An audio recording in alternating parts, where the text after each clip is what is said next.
Today on Investigate TV Plus, fatal car crashes remain a top teen killer, even as fewer and fewer get behind the wheel. I'm T. Chappelle. And I'm Lee Zurich. We break down why young people are waiting to hit the road and how it could impact their ability to safely drive. Plus, a mental health condition often undiagnosed and undertreated. I didn't necessarily think that it could happen to me. Millions of new moms are at risk. We'll show you the warning signs and new medicine. Go, Ashley, go! As a young woman races for gold, she struggles with the loss of her biggest supporter. I was trying not to cry in that moment, but I knew he was patting on my shoulder and he was proud of me. In-depth stories that inform and inspire. You're watching Investigate TV Plus. It's a conversation that may be taking place in your home, the debate over when your teen's ready for a driver's license and the worries that come with it. The National Highway Traffic Safety Administration warns car crashes are a leading cause of death among people ages 15 to 18. But as that dangerous statistic holds steady, reporter Heather Graff explains a new trend that might surprise you. All right, hop in. In. Don't you need this? That's Ed Bentley, There you go. handing over the car keys to a student driver We're gonna back out to the left. before guiding them carefully out onto the road. Stop sign, come to a complete stop for 3 seconds. As an instructor at the Beltway Driving Academy in Maryland, he requires lessons in the car and in the classroom. So what's going on in this picture? And in recent years, Ed has noticed young people seem to be waiting longer to get their license, with 32% of the students in this school considered non-traditional because they're 18 or older. In fact, Federal Highway Administration data illustrates a similar pattern nationwide. In 1991, 41% of U.S. 16-year-olds and nearly 63% of 17-year-olds had their driver's license. Fast forward 30 years, and those numbers were down to 25 and 42%. Even among 18-year-olds in 2021, just 59.7% were licensed to drive. So it's like, I'll worry about it later. The driving's not so important. Yet even as fewer young people are rushing to get licensed, experts warn teen crash rates remain disproportionately high. 2,276 people were killed in crashes involving teen drivers in 2020.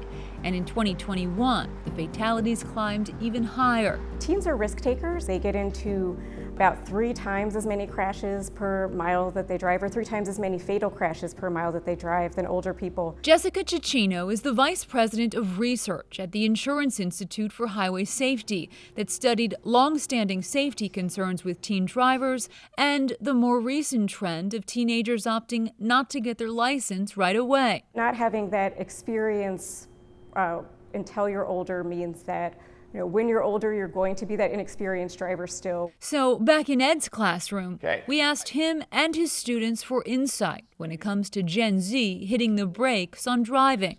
They can see their friends at home, FaceTime and all this other kind of stuff, so they don't really need to get together physically.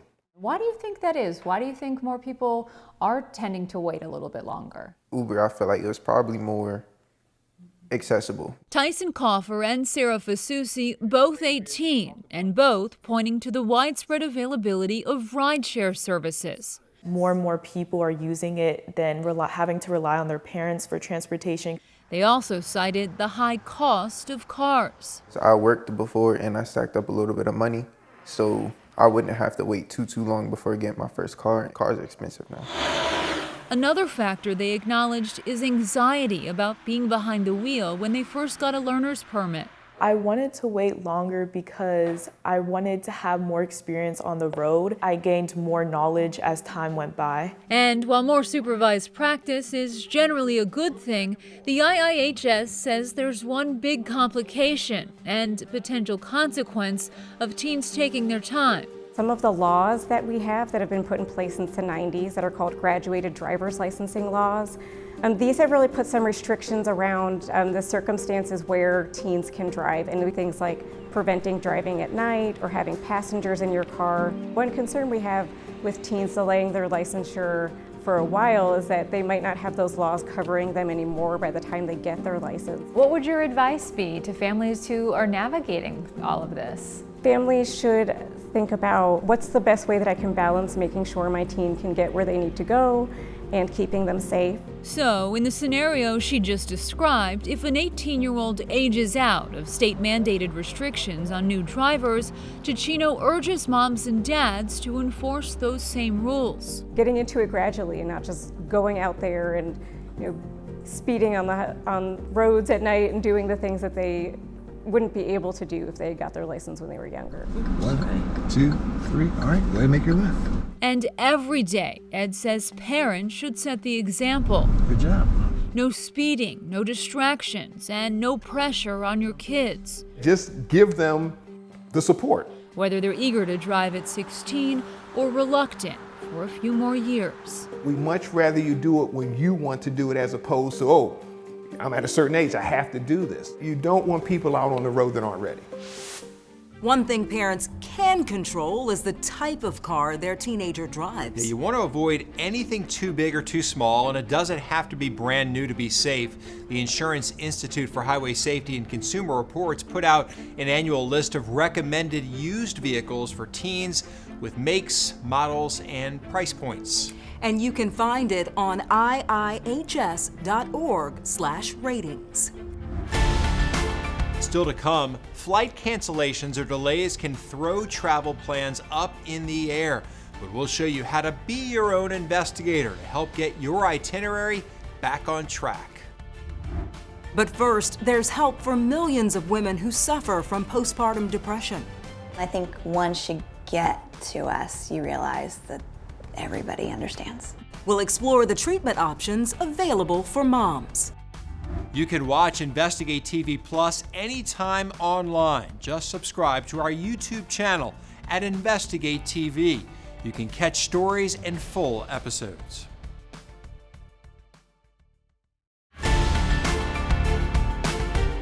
Having a baby can bring on a variety of powerful emotions, from joy and excitement to frustration and stress. But for millions of women, it can also lead to depression. According to the CDC, 1 in 8 women will experience postpartum depression after giving birth. But there's support for moms. Reporter Nora Hart has an in-depth look at the symptoms and explains how families can get help. You're back. Yeah. Adrienne Cardiel will gladly tell you about her 18-month-old daughter, Ava. She's so happy. She's such a happy kid. She's very affectionate. She'll also gladly tell you about the not-so-easy journey she experienced after becoming a mom in hopes of helping others. I think that for me, it was mostly that I didn't necessarily think that it could happen to me. After Ava was born, Cardiel suffered from postpartum depression and anxiety. I was feeling so overwhelmed and just having these moments of just completely breaking down. Like many women, Cardiel assumed this is just what motherhood is, until her therapist brought up the possibility of something else. You know, I'm a behavioral health provider. That's what I do for a living. And so you think, I should know, I should know the signs, I should know what to look for, and I didn't. It's very, very common, and it can be really mild, and it can be really severe too. Angie Fitzpatrick is the executive director of Baby Blues Connection, a Portland-based nonprofit that supports parents coping with perinatal mood and anxiety disorders by offering support groups, resources, or just someone to talk to. We offer free support. Everything we do is free.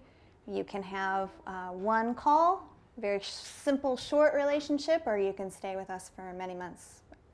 As long as you need. Fitzpatrick says feeling lonely is often what keeps new moms from seeking help when they need it most. And I think once you get to us, you realize that everybody understands. Dr. Tani Davudian, a clinical psychologist, agrees it's an isolating feeling. I think society unfortunately puts some pressure on parents to always be really happy about being pregnant or having a newborn. Even to a professional, I think sometimes they worry that they may get judged. But she says getting help is extremely important. Institutions do have virtual support groups specifically for people who are pregnant and postpartum who are experiencing some difficult emotions. So please reach out.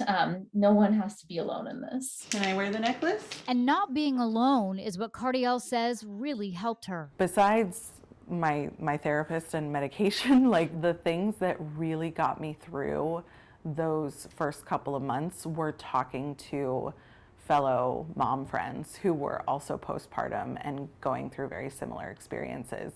Having that connection and just like shared experiences made such a huge difference. In August of 2023, the FDA approved the first pill designed specifically to treat postpartum depression. Doctors and patients say they are hopeful this step will help reach more mothers who might be suffering. It is a game changer, and I think what is more important is it's kind of highlighting the issue. Until this move by the FDA, antidepressants known as SSRIs have been used as part of treatment. This includes drugs like Prozac and Zoloft, which can take 2 weeks to 3 months to start working. But in trials, the FDA says women using zuranolone showed improvement in as little as 3 days. Zuranolone is not a new drug. It's been intravenously administered in hospitals. But by green-lighting the pill, women will soon be able to get treatment from the comfort of their home. And Dr. Megan Thomas at the University of Kansas Health System explained the sooner a mom can seek help, the better. And we do know that poorly controlled depression in the postpartum period affects the bonding with the baby, which can affect the development of the baby's brain. So it's important to treat. While the pill will come with a price tag, there are resources and support groups for moms at no cost. You can find 24/7 confidential help at the National Maternal Mental Health Hotline listed on your screen. Still to come, meet a Special Olympics athlete determined to win for her dad. He told me before he passed that he just wanted me to do my best, and that's what I did. Plus, you never know when a flight will be delayed, but knowing your rights could help you secure a refund, credit, or a different flight. Next, some travel tips that could help get your next trip off the ground.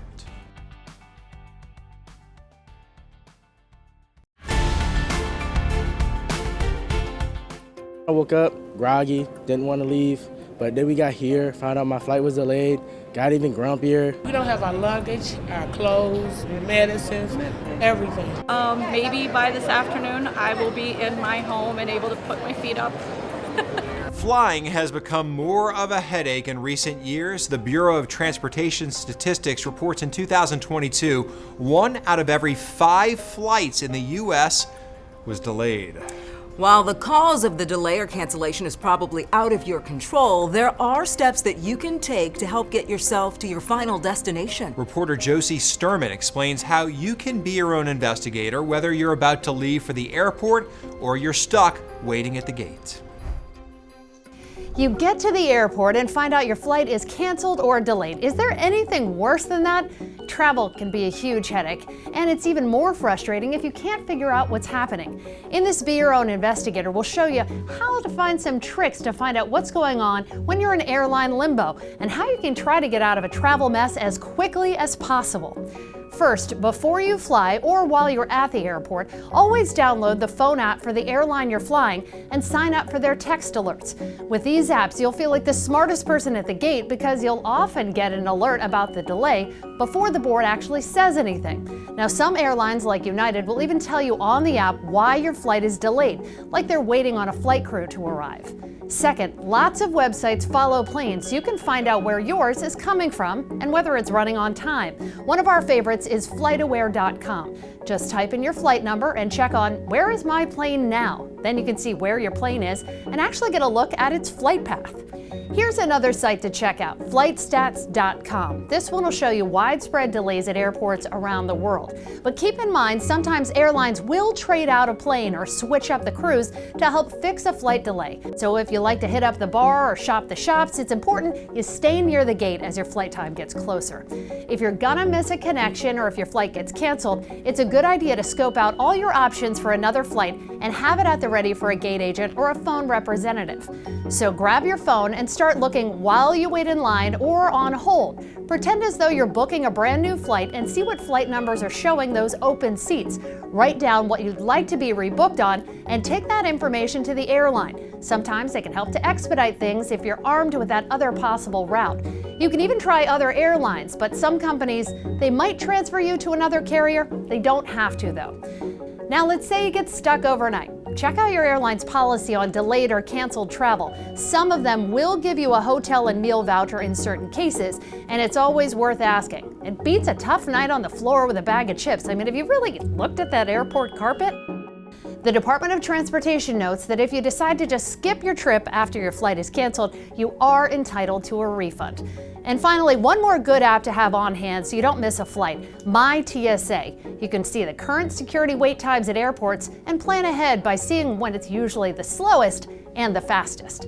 I'm Josie Sturman with this Be Your Own Investigator. The U.S. Department of Transportation keeps track of cancellations and delays among airlines. According to the agency's Air Travel Consumer Report, in 2022, Delta and its partners had the best on-time arrival rate, while Allegiant Air was last. The department also breaks down each airline's cancellation and delay policy. You can find which service or amenity an airline has committed to providing for flyers at flightrights.gov.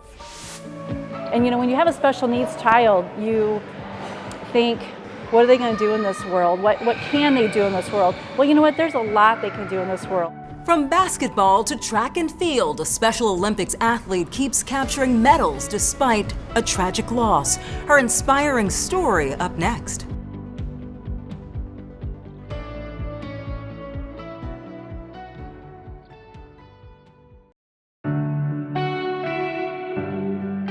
More than 5 million people from 193 countries compete in 30-plus Special Olympic sports. These athletes get to discover new strengths and skills and inspire acceptance and inclusion in the world.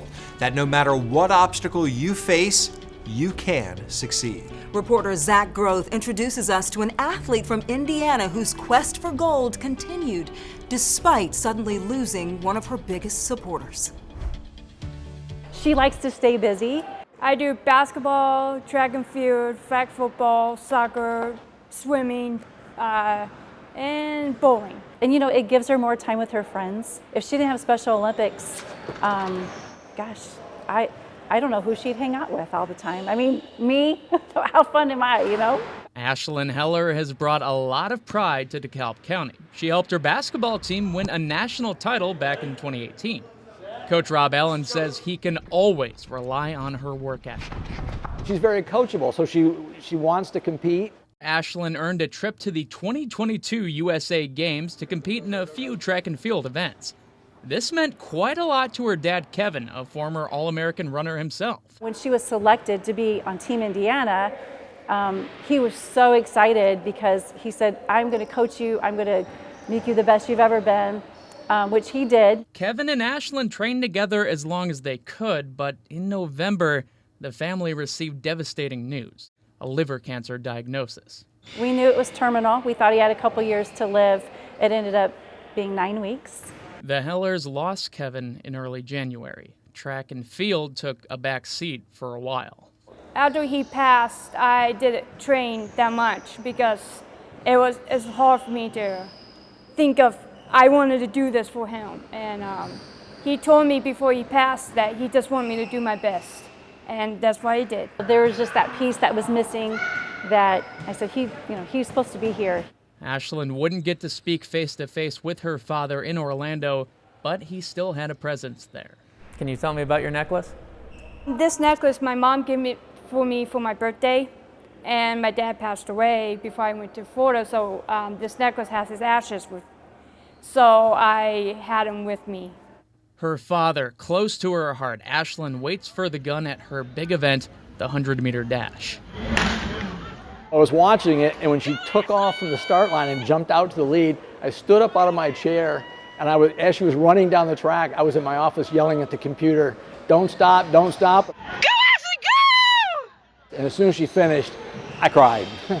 So I texted her and said, well, I did cry. The Hellers got a few other texts after that win, including one special photograph. My eyes just welled up with tears, and she said, "What's wrong?" And I just turned my phone around and I said, "Look at this picture."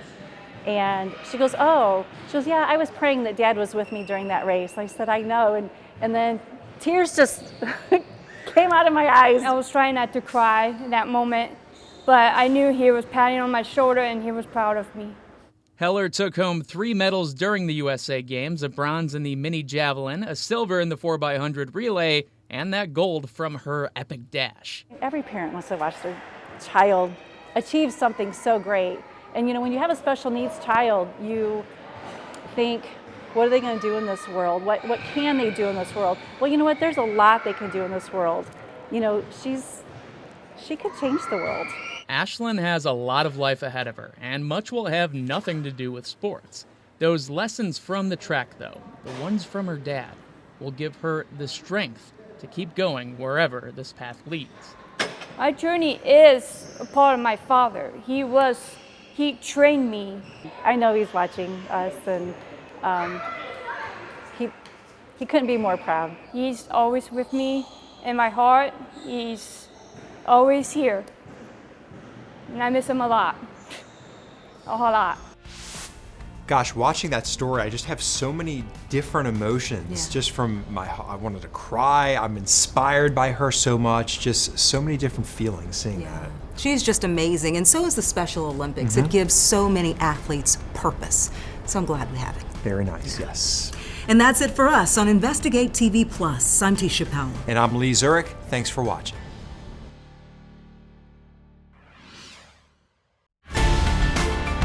Next time on Investigate TV Plus, millions of Americans struggle to read the ballot on Election Day. I just poured out my story because I was desperate. We'll show you the steps being taken to help low literacy voters before they head to the polls.